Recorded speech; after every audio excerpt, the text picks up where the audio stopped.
Alors en fait, la France, qu'est-ce que c'est? C'est la question que tout le monde se pose. En fait, la France, déjà, il faut savoir, elle a commencé sous Clovis, roi des Francs, qui était donc un barbare germanique, qui était de la tribu des Francs saliens, donc un Belge en fait, qui pour caricaturer un blond aux yeux bleus quoi.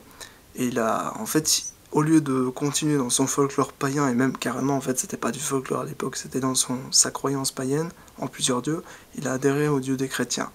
Bon, il a adhéré à un christianisme évidemment faussé, mais moins faussé que celui d'aujourd'hui, mais beaucoup plus faussé, on va dire, qu'un catholicisme quand même très païen, comme tous les cultes qui ont mis les pieds en Europe, hein, qui s'en sont accommodés. Parce qu'on peut pas s'accommoder de l'Europe sans s'accommoder de ses vestiges. Et le truc, c'est que donc la Gaule hein, d'Astérix, que je kiffe quoi. Mais en fait, ce n'est pas du tout défendu par Clovis. En fait, c'est juste que je pense que les Gaulois ont adhéré au franquisme, on va dire. Et donc du coup, la France de base, c'est ça.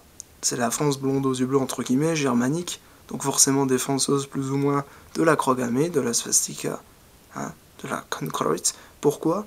Parce que dans le Pays Basque, notamment, qui sont des Germains, bien avant le Reich, ils ont migré, c'était des migrants bien sûr, comme tous les gens, c'était des nomades, et ils se sont installés dans le sud-ouest de la France et en Espagne, et ça donnait le Pays Basque.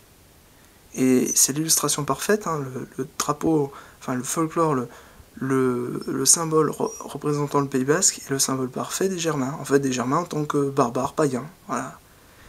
Et donc cette illustration, qui vient pas contredire hein, l'utilisation qu'en a faite Adolf Hitler au cours de la troisième guerre mondiale, non la deuxième, oui la troisième, fuck quoi. Et bien voilà, donc en fait, alors après il a apparu une France qui n'a plus rien à voir, c'est la France de Napoléon.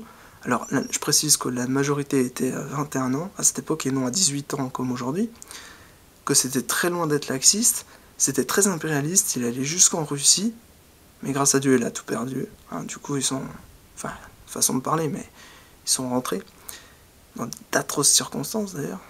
Et en fait, le truc, c'est que du coup, il a pu abandonner ça. En fait, la France de Napoléon ressemble beaucoup à notre France d'aujourd'hui, parce que finalement, notre France d'aujourd'hui est métissée, elle est multiculturelle, elle est tout ce que tu veux. Et en fait, au sens strict du terme, au niveau de la race, hein, du mélange de race et tout, et ben, c'est vrai qu'à l'époque de Napoléon, il y avait Nelson Trafalgar, qui était en général, en maréchal même, je sais plus exactement, black. Ouais. Donc en fait, je pense que cette France, voilà, donc quand on parle de la France, on parle surtout d'un mythe, c'est-à-dire du mythe fondateur, mais en fait, derrière, est-ce qu'on parle vraiment de la France d'aujourd'hui? C'est vrai que la France d'aujourd'hui, qu'est-ce que c'est? Sans frontières, sans rien, est-ce que ça représente quelque chose?